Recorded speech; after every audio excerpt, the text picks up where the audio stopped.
May 11, 2022, eastern Ukraine. The Siverskyi Donets River flows quietly through the war-torn landscape of the Donbas region.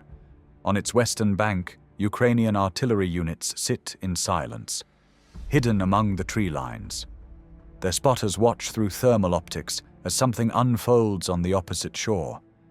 Hundreds of Russian soldiers, dozens of armored vehicles, all converging on a single pontoon bridge. The Ukrainians don't fire, not yet, they wait. Because sometimes the most devastating weapon in war is patience. What happened next would become one of the most catastrophic military blunders of the entire war. A massacre so complete, so brutal, that it would be studied in military academies for generations to come. To understand why this river became a graveyard, you need to understand what Russia was trying to accomplish in May 2022. By spring, the war had shifted. Russia's assault on Kiev had failed. The northern front collapsed. Vladimir Putin's military commanders were forced to pivot, consolidate forces, regroup, and focus everything on the Donbas. The goal: encircle Ukrainian forces in a massive pincer movement, capture the industrial heartland, and declare victory before the West could flood Ukraine with heavy weapons. But there was a problem, a natural one: the Siverskyi Donets River. This winding 1,000-kilometer waterway cuts directly through the Donbas like a natural moat. It's not the widest river, averaging 30 to 70 meters across, but it doesn't need to be. Its steep banks, soft soil, and unpredictable currents make it a nightmare for military engineers. Crossing it requires pontoon bridges, temporary, vulnerable, exposed, and Russia needed to cross it. Fast. Their target? The town of Siverskyi Donetsk, a key industrial hub that anchored Ukraine's defensive line. To reach it, Russian forces, specifically the 74th Motorized Rifle Brigade and elements of the 4th Guards Tank Division, had to cross near the village of Bilohorivka. Intelligence reports suggested Ukrainian forces were stretched thin. Russian commanders believed they could force a crossing, establish a bridgehead, and push armored units across before Ukraine could react. They were wrong. While Russian engineers began assembling pontoon bridges under the cover of darkness, Ukrainian military intelligence was watching. Not just watching, waiting. Ukraine's 17th Tank Brigade and supporting artillery units had taken positions in the forested hills west of the river. They had something the Russians didn't expect: real-time battlefield awareness. Turkish-made Bayraktar drones circled overhead. American-supplied counter-battery radars tracked every Russian vehicle movement. NATO intelligence fed satellite data directly to Ukrainian command posts. And then there were the M777 howitzers, 155mm American artillery pieces that had just arrived weeks earlier. Precise, deadly. With a range of 24 kilometers, they could strike the crossing point from positions far behind the front lines. But here's what made this ambush extraordinary: discipline. Ukrainian commanders gave a standing order: do not fire on reconnaissance units, do not fire on the first vehicles, let them commit, let them believe they're succeeding. On the night of May 8th, Russian engineers successfully erected a pontoon bridge near Bilohorivka. By dawn, the first BTR-82 armored personnel carriers began crossing. Then BMPs, then heavier vehicles. Ukrainian forward observers radioed coordinates. Artillery crews loaded shells. Drone operators marked targets on digital maps. And still, they waited. Because the longer Russia committed to the crossing, the more devastating the trap would become. May 9th, 2022. Victory Day in Russia, the annual celebration of the Soviet Union's defeat of Nazi Germany. In Moscow, tanks rolled through Red Square. In eastern Ukraine, Russian commanders ordered a major push. By mid-morning, nearly 300 Russian soldiers and over 50 armored vehicles had concentrated on the eastern bank of the Siverskyi Donets. 2 pontoon bridges were now operational. The plan was simple: pour forces across, overwhelm any Ukrainian resistance, and establish a fortified position on the western bank. At 9:47 a.m. local time, the main assault began.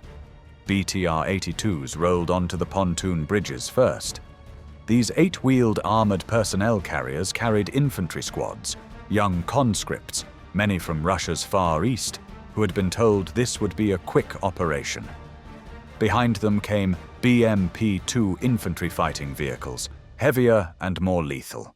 Then the prize assets, T-72 main battle tanks, the backbone of any Russian armored thrust. The bridges swayed under the weight. Engineers stood on the riverbanks, guiding drivers.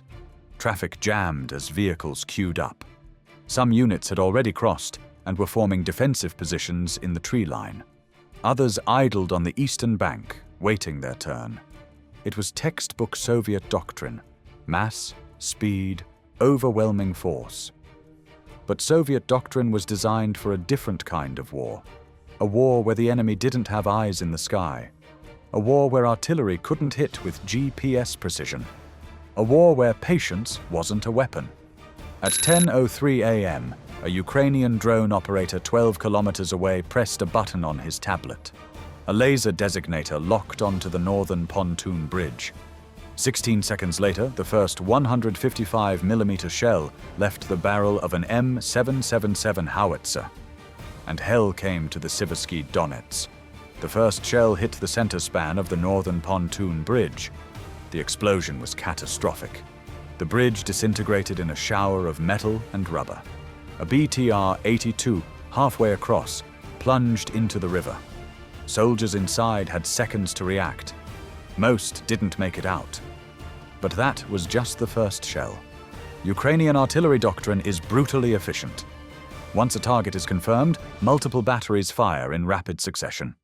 This is called time-on-target bombardment, coordinating shells from different guns to impact simultaneously, giving the enemy no time to scatter.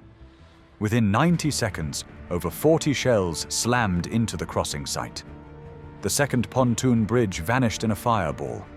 Vehicles on the eastern bank, trapped, unable to retreat through the congested staging area, became stationary targets. High-explosive fragmentation rounds airburst above infantry positions, shredding soft-skinned vehicles and exposed soldiers. T-72 tanks, their thick armor useless against top-attack munitions, brewed up one after another as ammunition cooked off inside. Russian units on the western bank, now cut off from reinforcement and resupply, tried to dig in. But Ukrainian drone operators were already calling in strikes on their positions. More artillery. Then Bayraktar drones, swooping in low, firing laser-guided MAML munitions. The Russian battalion tactical group ceased to exist as an organized fighting force in under 20 minutes. Survivors radioed for support. None came. Russian counter-battery fire, normally a strength, was ineffective. Ukrainian guns fired and immediately displaced, using shoot-and-scoot tactics perfected with Western training. Russian electronic warfare units tried to jam Ukrainian drones, but commercial DJI drones, modified by Ukrainian tech volunteers, operated on frequencies the Russians hadn't accounted for. By noon, the Siverskyi Donets had become a kill zone. Drone footage released days later showed the aftermath. Over 50 destroyed vehicles, including at least 9 T-72 tanks, 15 BMPs, 12 BTRs, multiple MTLB transporters, and an assortment of fuel trucks and command vehicles. The riverbanks were scorched black. Pontoon sections floated downstream. Bodies lined the shoreline. Western analysts, examining the footage, estimated Russian casualties at 400 to 485 soldiers, killed, wounded, or missing. An entire battalion-sized element wiped out in a single engagement. It was one of the worst tactical disasters in modern Russian military history. So what went wrong? River crossings are among the most dangerous operations in warfare. Military history is littered with failures, from Napoleon's retreat across the Berezina River to the disastrous Allied landings at Gallipoli. The reason is simple. You're moving slow, predictable, and exposed. You're channeled into a narrow kill zone. And if your enemy has artillery, you're dead. Russia knew this. Soviet military doctrine explicitly emphasized surprise, speed, and overwhelming fires when conducting river crossings. But at Bilohorivka, the Russians violated every principle. First, intelligence failure. Russian commanders didn't know, or didn't believe, that Ukrainian artillery was pre-positioned and waiting. They underestimated Ukraine's reconnaissance capabilities. In 2022, with NATO feeding real-time intelligence and commercial drones providing 24/7 surveillance, there's no such thing as tactical surprise. Second, poor timing. Conducting a major river crossing in broad daylight, on a symbolic holiday when international media attention was focused on the war, showed either arrogance or desperation. Third, inadequate suppression. Before any crossing, you suppress enemy artillery. You saturate their suspected positions with counter-battery fire. You jam their communications. You create smoke screens. Russia did none of this effectively. Fourth, no contingency. Once the bridges were destroyed, Russian forces on the western bank had no extraction plan. They were abandoned. And fifth, they repeated the mistake. Incredibly, Russian forces attempted another crossing at the same location 2 days later. Ukrainian artillery destroyed that attempt too. This wasn't just a tactical failure, it was a systemic collapse. Poor intelligence, rigid command structures, inadequate training, and a fundamental underestimation of Ukrainian capabilities. The destruction at Bilohorivka sent shockwaves through the Russian military. The 74th Motorized Rifle Brigade was effectively combat ineffective for months. Equipment losses were irreplaceable. Russia was already struggling with sanctions and depleted stockpiles.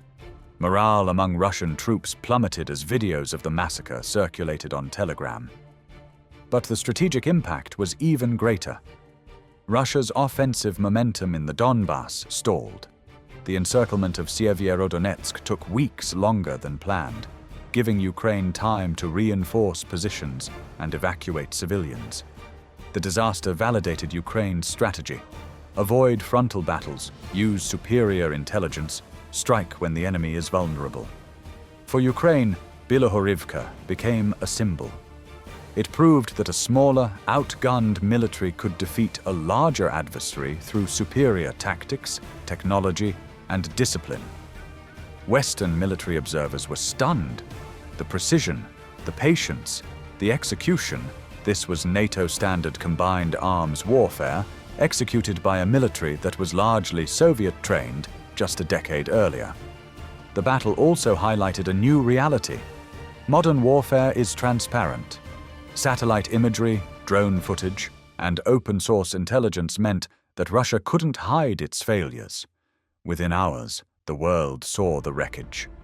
Within days, analysts had counted every destroyed vehicle. Russia never officially acknowledged the disaster, but they never attempted another major river crossing in that sector. The Siverskyi Donets River still flows quietly through eastern Ukraine. The wreckage has been cleared. The scars remain. What happened at Bilohorivka wasn't just a battle. It was a lesson. A reminder that in war, technology matters, intelligence matters, but most of all, discipline and patience matter. The Ukrainians didn't win because they had more firepower. They won because they waited, because they understood that sometimes the hardest thing to do in combat is nothing. 300 Russian soldiers crossed that river, believing they were part of a victorious advance. They became a cautionary tale instead. In the history of warfare, rivers have always been barriers.